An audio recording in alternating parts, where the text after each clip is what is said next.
High বন্ধুরা, আশা করি তোমরা সবাই ভালো আছো। তো আজকে 31 ডিসেম্বর। সারা বছর যেভাবে কাটুক না কেন, বছরের লাস্ট দিনটি বন্ধুদের সঙ্গে খুব মজা করে কাটাবো। তাই পিকনিক করার জন্য চলে এসেছি পায়রাডাঙ্গা শিবপুর ঘাটে, গঙ্গার পাড়ে। তো আমরা চলে এসেছি পিকনিক পয়েন্টে। যাওয়ার কথা ছিল মঙ্গলদ্বীপে, কিন্তু আমরা যাইনি। এটাই হচ্ছে আমাদের পিকনিক স্পট। আসার পরে হালকা কিছু টিফিনের আয়োজন হয়েছিল, তো টিফিন খেয়ে আমরা বেরোবো মঙ্গলদ্বীপের উদ্দেশ্যে গঙ্গায়।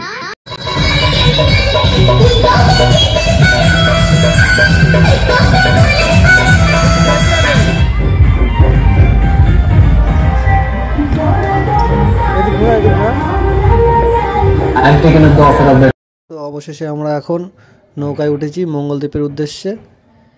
এই যে আমার ওয়াইফ, ওরে বাবা বিশাল খুশি আজকের দিনে। চলো আমরা মঙ্গলদ্বীপে যাই।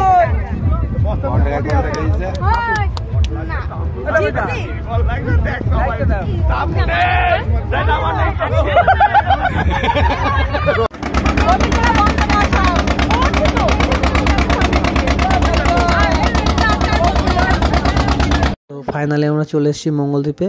এর আগে আমি কোনোদিনও আসিনি, তো আজকে প্রথম আসলাম। দেখবো আজকে কি কি আছে ভেতরে ঘুরে। আজকে অনেকেই এসছে, আজকে 31, ভিড় আছে ভেতরে।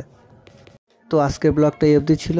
যদি তোমাদের কিছু ভালো লাগে লাইক করো, আর পেজে নতুন হলে পেজটিকে সাবস্ক্রাইব করো। নতুন বছরের অনেক শুভেচ্ছা রইল তোমাদের জন্য। Thank you.